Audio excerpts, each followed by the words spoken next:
많은 국민들이 총선 때 여야가 주겠다고 했던 긴급 재난지원금을 기다리고 계실 텐데요. 당장은 어려울 것 같습니다. 여당은 국민 모두에게 줘야 한다고 압박하고 있지만 정부는 돈 쓸 곳이 많다며 국민 70%에게만 주겠다고 버티고 있습니다.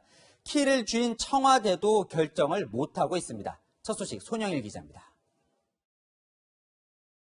긴급 재난지원금은 소득 상위 30%를 제외한 1,478만 가구를 대상으로 4인 이상 가구 기준 100만 원을 지급하도록 하였습니다.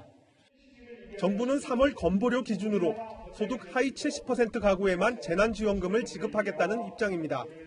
위기에 처한 고용시장을 지원할 돈을 남겨둬야 한다는 이유에서입니다. 정부 관계자는 경제를 살리기 위해 들어갈 돈이 많이 필요한 상황이라며 당 요구대로만 따를 수는 없다고 밝혔습니다. 전 국민에게 지급할 때 추가로 들어가는 돈 3조 원가량을 고용시장에 투입하겠다는 구상입니다. 통계청에 따르면 지난달 임시일용직 취업자는 1년 전보다 59만 3천 명이 줄었는데 1989년 관련 통계가 만들어진 이후 가장 큰 감소폭이었습니다. 청와대 관계자는 고용 문제에 재정을 써야 한다는 정부의 주장이 전혀 일리가 없는 건 아니다라고 말했습니다. 청와대는 일단 국회 논의를 지켜본 뒤 이번 주 내로 지급 대상 조율에 나설 것으로 보입니다. 채널A 뉴스 손영일입니다. 기업의 고용지원금을 주려면 재정을 아껴둬야 한다는 정부 주장에 여당은 기업들에게 줘봤자 고용에 쓰지 않는다며 불신을 드러내고 있습니다. 미래통합당은 빚을 내서 지원금을 줘서는 안 된다며 여당 의견에 반대하고 있어 첩첩산중입니다. 황수영 기자입니다. 더불어민주당은 정부의 하위 소득 70% 지급에 반대하며 전국민 지급을 계속 주장하고 있습니다. 전 국민에게 지급을 약속한 추경에 대해 상임위, 예결위 심사 등을 최대한 신속히 하고 바로 수정해서 총선 때 약속한 것인 만큼 반드시 지키겠다는 겁니다. 그러면서 상위 30%의 줄 돈을 고용시장 등에 투입하겠다는 정부의 판단을 비판했습니다. 이것을 복지 대책으로 잘못 생각하니까 여러 가지 합리적인 정책이 나오질 않습니다. 재난지원금 지급이 결국 일자리 대책을 포함한 거란 얘기입니다. 민주당 관계자는 기업에 돈을 줘봤자 고용은 늘지 않고 기업들만 돈을 챙긴다며 고용지원금이 쓸모없음을 강조하기도 했습니다.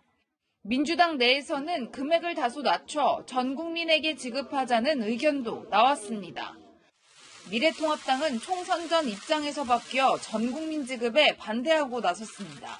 상당한 소비 여력이 있는 소득 상위 30% 가구에까지 100만 원 준다는 것은 저는 소비 진작 효과도 없고 또 경제 활력을 살리는 데 큰 기여를 하지도 못할 것이라고 생각되고. 황교안 전 대표는 총선 전 1인당 50만 원 지급을 주장했습니다. 채널A 뉴스 황수연입니다. 지급을 빨리 해야 한다. 중요한 건 타이밍이다. 총선 때 이렇게 말한 건 국민이 아니라 여야 지도부입니다.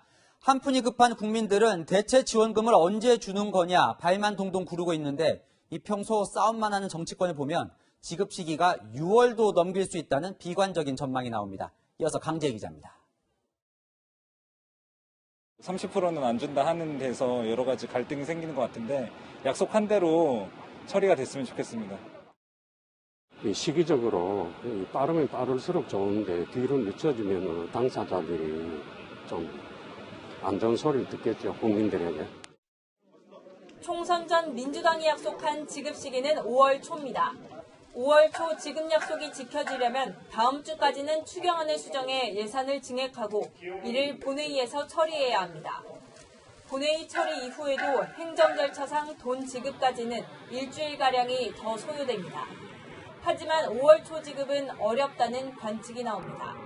정부와 여당 간 이견이 있고 야당도 재원 마련 방식에 반대하는 만큼 다음 주 추경안 처리를 장담할 수 없기 때문입니다. 민주당은 5월 초가 어렵다면 5월 중으로는 지급하겠다는 구상인데 이 경우 다음 달 15일이 사실상 데드라인입니다. 이번 임시국회 회기가 다음 달 15일에 끝나고 이후에는 21대 국회 개원이 예정돼 있기 때문입니다. 다음 달 15일이 넘어가면 21대 국회 원구성 등으로 재난지원금 지급이 또 늦어질 수 있습니다. 전국민 지급 여부는 전적으로 정부의 결정에 달렸습니다. 국회는 추경안을 감액할 수는 있지만 증액을 하려면 정부의 동의를 받아야 합니다. 정부가 끝까지 반대한다면 전국민 지급은 무산될 수 있습니다. 채널A 뉴스 강지입니다.